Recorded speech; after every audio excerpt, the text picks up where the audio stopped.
नमस्कार, आप देख रहे हैं फोकस टीवी हरियाणा। आपके साथ मैं हूं सूर्यकांत बर्थुआल। इस खास पेशकश के जरिए आज हम उन मासूमों को श्रद्धांजलि देंगे जो करीब 18 साल पहले बने थे हरियाणा की सबसे बड़ी त्रासदी के शिकार।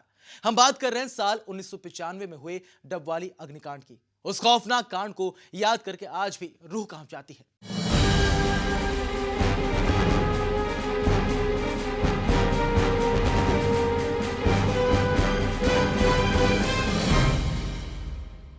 18 साल पहले एक छोटी सी चिंगारी ने मंडी डबवाली को लाशों के शहर में तब्दील कर दिया था। उस दिन एक स्कूल में लगी थी एक भयानक आग। देखते ही देखते स्कूल शमशान में तब्दील हो गया। आग की लपटों में दबकर रह गई मासूमों की चीख।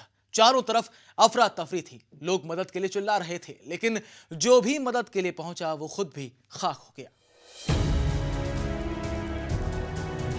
23 दिसंबर 1995 हरियाणा के इतिहास का सबसे मनहूस दिन। ऐसा मंजर जिसने वीरान कर दिए कई आशियाने। धू-धू कर जला डबवाली। 442 लोग और बच्चे जले जिंदा। कितनों ने खोए अपने। टूटे न जाने कितने सपने। हर तरफ था मातम का साया।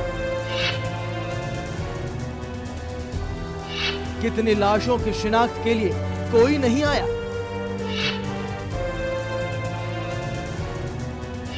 अठारह साल बाद भी ताजा है एक शहर के जख्म। देश के सबसे भयानक अग्निकांडों में शुमार मंडी डबवाली अग्निकांड को घटे बेशक 18 साल गुजर चुके हैं, लेकिन डबवाली में रहने वालों के दिल में इसकी याद आज भी ताजा है। इस अग्निकांड की पीड़ा आज भी इन लोगों को झकझोर के रख देती है। 442 कीमती जानें लेने वाली इस हरियाणा की सबसे बड़ी अग्नि त्रासदी ने लोगों को जो जख्म दिए वो 18 साल बीत जाने के बाद भी ताजा है। आज भी अपने शरीर पर आग के निशान लिए अपनी जिंदगी गुजार रहे हैं, और जब उस पल को याद करते हैं तो आज भी सहम कर रह जाते हैं। 23 दिसंबर 1995 की दोपहर मंडी डबवाली के डीएवी स्कूल में स्कूल का 7वां वार्षिक पारितोषिक वितरण समारोह।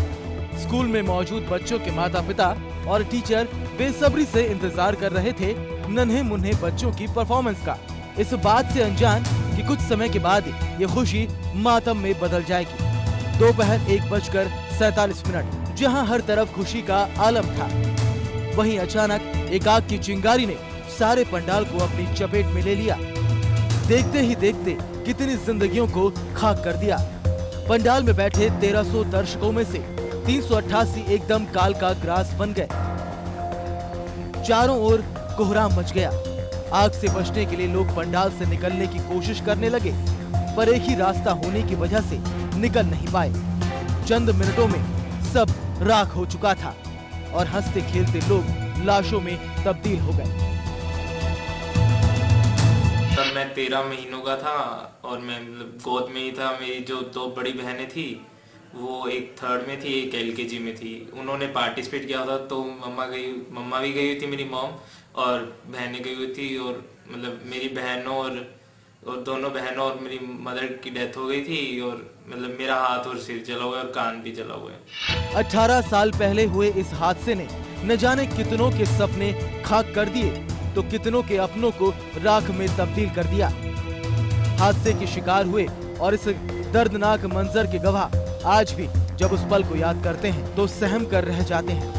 हादसे के वक्त घटनास्थल पर मौजूद था। मेरे धर्मपत्नी और 2 बच्चों की इस हादसे में मृत्यु हो गई थी। दिल को दहला देने वाली इस आग ने न केवल कई लोगों की जान ली, बल्कि इस दर्दनाक मंजर के बाद कई परिवारों को वीरान कर दिया।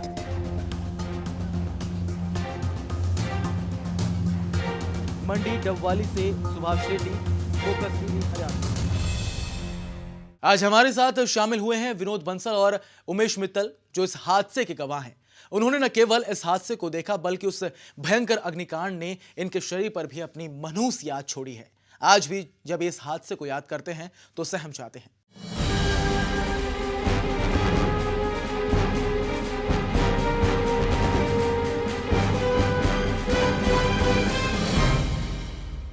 आप दोनों का बहुत बहुत स्वागत है। नमस्कार। नमस्कार। विनोद जी, हरियाणा राज्य के इतिहास का सबसे मनहूस दिन आज बेशक 18 साल बीत चुके हैं, पर उसकी यादें आज भी दिल को दहला देती हैं। आपसे जानना चाहेंगे उस कभी ना भूलने वाले उस मंजर के बारे में जिसने एक छोटे से शहर डबवाली को हिलाकर रख दिया। हम तो इन 18 साल में एक मिनट भी इस मंजर को भूल नहीं पाए। वो एक ऐसा पल था जिसने हमारी जिंदगी की धारा को बदल दिया। पूरा परिवार खो दिया। शहर के तकरीबन सभी परिवारों ने अपने परिवार को खोया। डबवाली एक छोटा सा शहर है जिसकी आबादी उन दिनों सिर्फ 43,000 थी और उस आबादी का 1% 442 लोग सिर्फ 7 मिनट में मौत का ग्रास बन गए और 200 लोग जख्मी होकर अस्पतालों में गए। और यह मंजर हमारे शहर के लिए क्या पूरे इलाके के लिए दहलाने वाला था। हम जब भी हमारे घायल लोगों को आज भी देखते हैं तो हमारा दिल सिहर उठता है। विनोद जी, इतना बड़ा फंक्शन, लगभग 1300 लोगों का पंडाल, एक चिंगारी लाखों घरों को तबाह कर देती है। आखिर कहां कमी थी? क्या लोगों के हिसाब से तैयारियां नहीं की गई थी? ऐसा था, यह एक ज्वलनशील पर्दों और पॉलीथीन से बना हुआ पंडाल था मैरिज पैलेस का, जिसमें लाइट्स के अरेंजमेंट सारे टेम्परेरी थे।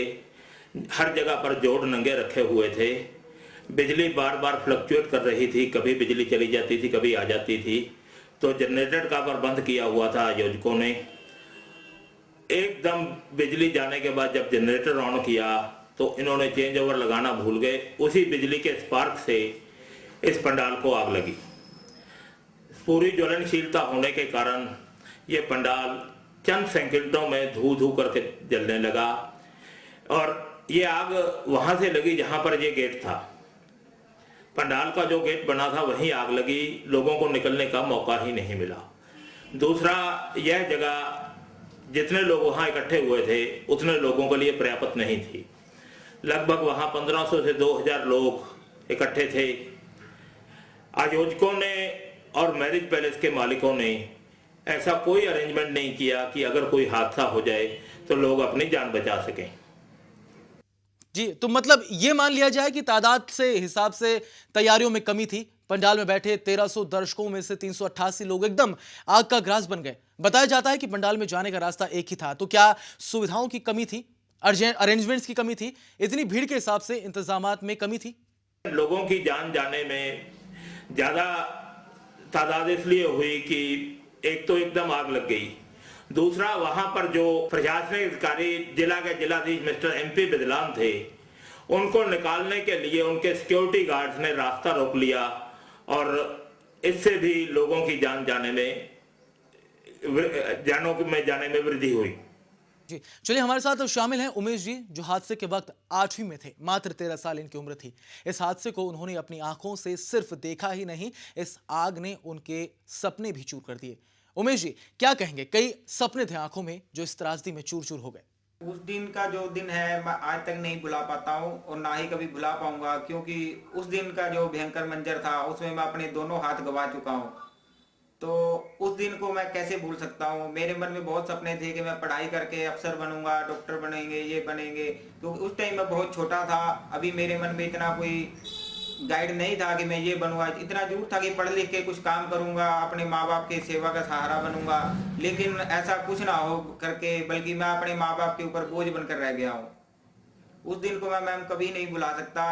सारी जिंदगी हमें ये वादे जो सरकार ने किए थे वो याद, 18 साल से वादे ही बन के रह चुके हैं। मैं चाहता हूँ कि उस टाइम जो वादे PV नरसिम्हा राव जी ने, भजन लाल जी ने, या जो वो कई लोग आए जो घड़ियाली आंसू बहाने के लिए आए, वो अपने घड़ियाली आंसू ना बहाने के कहलाते हुए बल्कि अपने वादों को पूरा करें। मैं चाहता हूँ एक डबवाली के अंदर बर्नस हॉस्पिटल बने, जो कि डबवाली के लोगों को अभी आज तक भी इलाज की जरूरत है, बाहर नहीं जाना पड़े। और जो दूसरा जो सबसे बड़ा और मेन मुद्दा के यहाँ पे लोगों को जितने भी घायल हैं और इस कांड से प्रभावित लोग हैं सबको सरकारी नौकरी दी जाए। और सरकारी नौकरी में हम कोई हमारा हक है, ये हम कोई खैरात नहीं मांग रहे हैं। ये हमारा हक इसलिए क्योंकि सरकार किसी न किसी रूप में किसी न किसी रिजर्व कोटे में भी सरकार लोगों को नौकरियां देती है। मैं चाहता हूं कि हमारे सभी लोगों को नौकरी देकर उनके जख्मों पर मरहम लगाएं ताकि वो अपने आने वाली जिंदगी में एक स्टैंड हो सकें। कई सपने चूर हुए। बंसल साहब, आपसे जानना चाहेंगे कि लगभग 18 साल पहले ये घटना घटी। उस वक्त मेडिकल फैसिलिटीज की भी काफी कमी थी। ऐसे में घायलों के लिए क्या व्यवस्था की गई? ऐसी वहां पर कोई भी सुविधा उपलब्ध नहीं थी। हालांकि क्योंकि एक ही गेट था, वहां से आग लगी थी। चारों तरफ पंडाल की ऊंची दीवारें थी, कोई अंदर जा नहीं सकता था, कोई बाहर आ नहीं सकता था। और उसके बाद भी डबवाली एक छोटा शहर होने के कारण कोई चिकित्सा सुविधा शहर में उपलब्ध नहीं थी। लोगों को इलाज के लिए भी दिल्ली, लुधियाना, चंडीगढ़, बठिंडा, सिरसा, हिसार ले जाना पड़ा। उसके लिए भी पर्याप्त साधन नहीं थे। लेकिन फिर भी हमारे डबवाली शहर के लोगों को मैं सलाम करता हूं, जिन्होंने एकता की भावना से अग्नि पीड़ितों की मदद करते हुए अपने वाहनों से उन्हें अस्पताल पहुंचाया।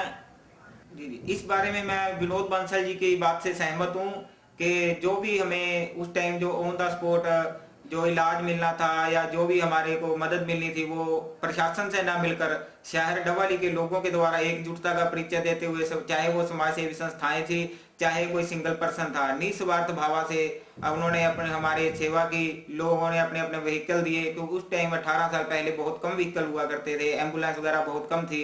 लोगों ने अपने व्हीकल लोगों की सेवा के लिए दिए, बड़े बड़े हॉस्पिटलों में हमें पहुंचाया। उस टाइम से लेकर आज तक डबवाली के लोग इस कांड को भुला नहीं पाए हैं। आज भी शहर का नाम जब कहीं हम दूर कहीं जाते हैं तो डबवाली का नाम गिनते हैं तो लोग कहते हैं वो अग्निकांड वाला डबवाली, यानी कि डबवाली की एक पहचान बनकर रह चुका है ये अग्निकांड। मेडिकल फैसिलिटीज डबवाली शहर में उस वक्त बिल्कुल नहीं थी। जब घायल लोगों को सरकारी अस्पताल में ले जाना शुरू किया, लाशें अस्पताल के पंडाल में पड़ी थी और घायलों के इलाज के लिए जो शहर के निजी चिकित्सक थे वो पहुंचे। उसके बाद सभी घायलों को निकटवर्ती शहरों में भेजा गया जहां पर उनका इलाज हुआ। जी, तो घटना के बाद वहां कौन कौन मिलने आए थे आपसे? हमें मिलने के लिए सभी पार्टियों के राजनेता आए। मुख्यमंत्री चौधरी भजन लाल आए, पीवी नरसिम्हा राव, प्रधानमंत्री पीवी नरसिम्हा राव 28 तारीख को डबवाली में आए। सभी ने आंसू बहाए। डीएवी संस्था के दिल्ली से लोग आए। अग्निकांड पीड़ितों से बहुत वादे किए, बहुत घोषणाएं की, लेकिन समय जाते सभी घोषणाएं काफूर हो गई। यहाँ तक कि अप्रैल 1996 में हरियाणा सरकार ने जो हमारे इलाज की घोषणा की थी वह भी बंद कर दिया गया। तो ये सिर्फ नेताओं का सिर्फ दौरा था या फिर पीड़ितों के लिए कुछ किया भी गया? उस वक्त तो ये लगा भी कुछ लोग ये कर रहे हैं, लेकिन प्रशासन के अलावा हमारे शहर के लोगों ने मानवता के नाते बहुत मदद की। प्रशासन ने तो सिर्फ दिखावा ही किया। आपसे जानना चाहेंगे कि 8वीं क्लास के बच्चे का नजरिया जिसने वो भयानक मंजर अपनी आंखों से देखा। उमेश मित्तल जी, आपसे। हमारे जो सपने थे वो बिल्कुल चकनाचूर हो चुके हैं। आज और पिछले 18 साल पहले की जिंदगी में 100% फर्क है, बिल्कुल 100% फर्क है। क्योंकि उस टाइम हम पूर्ण रूप से अपने आप में काम करने में सक्षम थे, लेकिन अब लोगों के सहारे या अपने परिजनों के सहारे ही हम आगे बढ़ सकते हैं, अपना काम धंधा कर सकते हैं। उन्हीं पे हम जीवन गुजर कर रहे हैं। उमेश जी, उस वक्त कई बच्चों की जिंदगियों पर गहरा असर पड़ा। आज वही बच्चे डबवाली के युवा हैं जिनके लिए कुछ नहीं किया। कई ऐसे भाई और बहन हैं जो 100% हैंडीकैप्ट हो चुके हैं। कई ऐसी बहनें हैं जिनके दोनों पैर नहीं है। कई ऐसे भाई और बहनें हैं जिनके चेहरे बुरी तरह से जल चुके हैं। और कई ऐसे लोग हैं जो अपने आप को घर के अंदर ही बंद करके बैठे हैं, लोगों को अपना चेहरा नहीं दिखा पाते। मैं चाहता हूं कि सरकार उन सभी को पहल के तौर पर जल्दी से जल्दी सरकारी नौकरी उनकी काबिलियता के आधार पर दे, ताकि वो समाज की मुख्य धारा से जुड़ सके। उमेश, जरा आपसे जानना चाहेंगे, क्या आपको कोई मेडिकल सुविधा मिली या नहीं?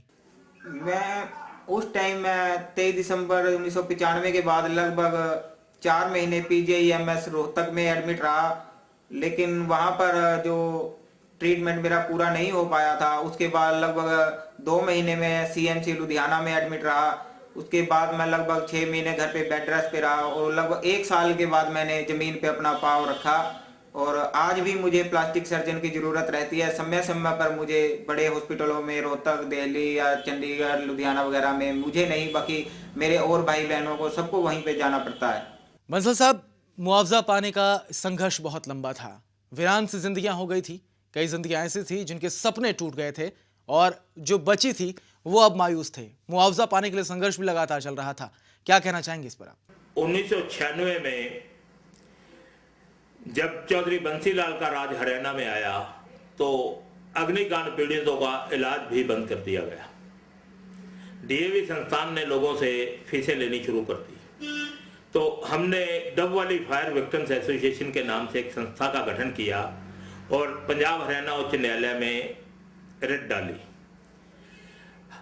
पंजाब हरियाणा उच्च न्यायालय ने हरियाणा सरकार को आदेश दिया कि आप वादे के मुताबिक इन घायलों का इलाज मुफ्त करवाएं। तब वो इलाज हमारा दोबारा शुरू हो पाया। 28/5/2002 को डीएवी स्कूल को माननीय अदालत ने आदेश दिया कि आपने जो बच्चों से फीसें ली हैं वो फीसें वापस करो। उसके बाद 28 जनवरी 2003 को हमारा मुआवजा तय करने के लिए पंजाब हरियाणा उच्च न्यायालय ने इलाहाबाद हाई कोर्ट के रिटायर्ड जज जस्टिस टीपी गर्ग की अध्यक्षता में एक सदस्यीय आयोग बनाया। उस आयोग के पास 405 मृतकों के और 88 घायलों के केस सुनवाई के लिए आए। 6.5 साल के कार्यकाल में जस्टिस टीपी गर्ग ने अपनी रिपोर्ट पंजाब हरियाणा उच्च न्यायालय में पेश की।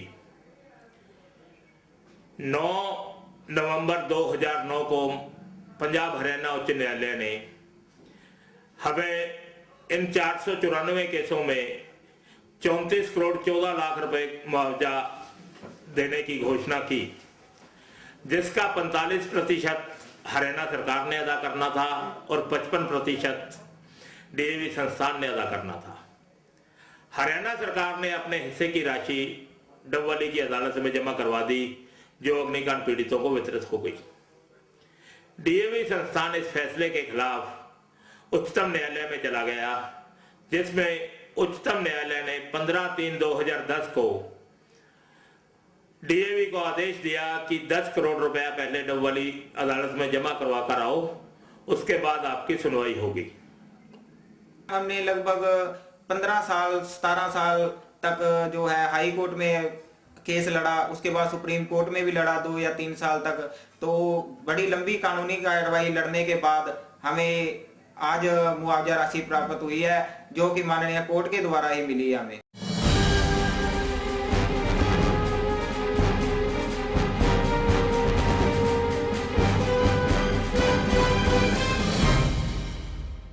आज हम बात कर रहे हैं मंडी डबवाली की, एक ऐसा शहर जिसमें त्रासदी हुई और न जाने कितनी जानी चली गई। आज हम बात कर रहे हैं उस शहर में मचे कोहराम की, जिसकी आग की तपिश आज भी लोगों के शरीर पर, उनके दिलो दिमाग पर बनी हुई है और आज भी वो खौफ का मंजर देखकर, सोचकर उनकी रूह तक कांप जाती है।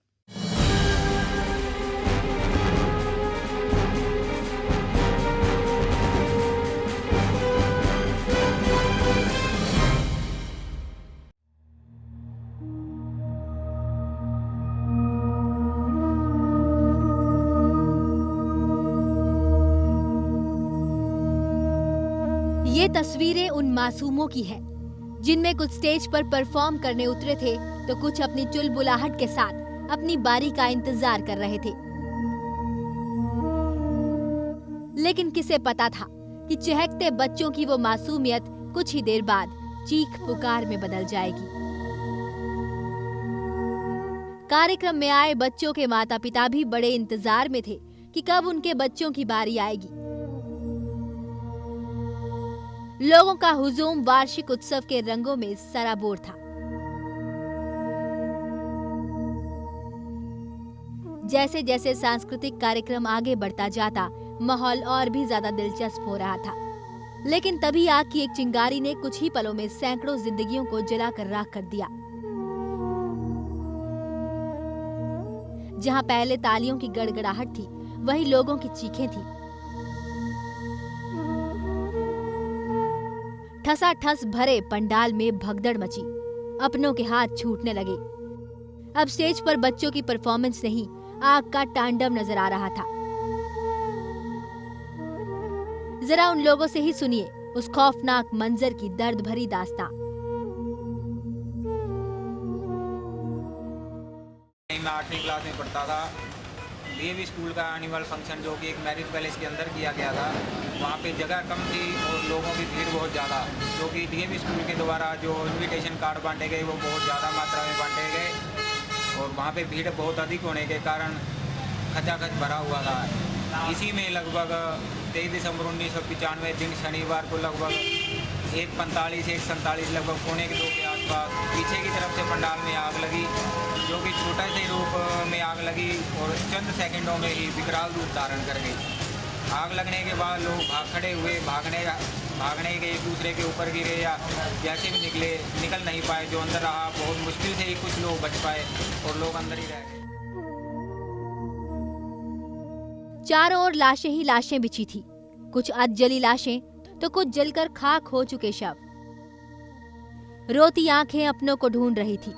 जो घायल थे उन्हें अस्पताल ले जाया जा रहा था। मौत का नजारा ऐसा कि कलेजा मुंह को आए। वो मातम का मंजर आज भी उनकी रूह तक को कंपा जाता है, जब कांपते हाथों ने अपनों की राख को समेटा था। जो जख्म दिल पर लगे वो आज भी शरीर पर हरे नजर आते हैं।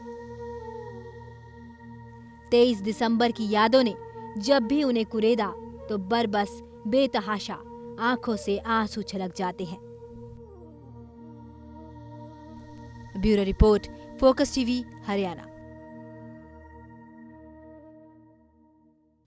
बंसल साहब, कई सपने टूटे, कई लोगों ने अपनों को खोया, उन जिंदगियों के लिए कुछ नहीं किया गया आज तक, क्या आप कहेंगे? ये कहना चाहूंगा कि इतने छोटे से शहर में लोगों के पास आर्थिक सुविधाएं न होने के कारण भी लोगों ने संघर्ष से अपना जीवन व्यतीत किया और आज लोग अपने पैरों पर अपने इच्छा शक्ति से और संघर्ष के बलबूते पर थोड़ा बहुत खड़े हुए हैं। लेकिन आज भी कई लोग ऐसे हैं जिन्हें मदद की दरकार है। उमेश जी, आप उस वक्त वहीं मौजूद थे। आपसे यहाँ ये जानना चाहेंगे कि आप उस वक्त पार्टिसिपेंट के तौर पर वहाँ मौजूद थे या आप ये कार्यक्रम जो चल रहा था उसे देखने के लिए मौजूद थे? मैं फंक्शन देखने गया था, मैं पार्टिसिपेट नहीं कर रहा था। बंसल साहब, बात अगर हरियाणा की करें तो जो कुछ डबवाली में हुआ, जाहिर तौर पर इसने झकझोर कर रख दिया। एक बहुत बड़ी त्रासदी हरियाणा के लिए थी। कभी नहीं लगा हमें शहर के लोगों ने, और जब भी कभी बाहर भी गए तो लोगों ने हमें सहानुभूति प्रकट की। हमें कभी भी ऐसा आम लोगों ने महसूस नहीं होने दिया कि हम इस लड़ाई में अकेले हैं। आज जो और शहरों के मुकाबले डबवाली पिछले 18 साल पहले जहां थी वहीं की वहीं रुक चुकी है, लेकिन बड़े और कई शहर जो हैं डबवाली के मुकाबले बहुत तरक्की कर चुके हैं, लेकिन डबवाली शहर जो है अपने पुराने हालातों पे ही अभी तक निर्भर कर रहा है। 18 साल हो चुके हैं, आज ही का दिन था और ऐसे में कई सपने ऐसे हैं जो अभी भी टूटे हुए हैं और कई उम्मीदें ऐसी हैं जो जमी हुई हैं कि उन्हें मुआवजा मिलेगा। बंसल साहब, आप जुड़े, आपका बहुत बहुत शुक्रिया। उमेश जी, आप भी हमारे साथ रहे, आपने अपना अनुभव जो कि एक बुरा सपने की तरह है वो आपने हमारे साथ साझा किया, आपका भी बहुत बहुत शुक्रिया। तो जाहिर तौर पर जख्म बहुत ज़्यादा हैं, जाहिर तौर पर वो तमाम दर्द बयां नहीं किया जा सकता, लेकिन महसूस करने की कोशिश है ताकि अभी भी एक उम्मीद जगी है कि जिन लोगों को मुआवजा नहीं मिला उन्हें मुआवजा मिल पाए। हमारे खास पेशकश बस इतना ही। नमस्कार।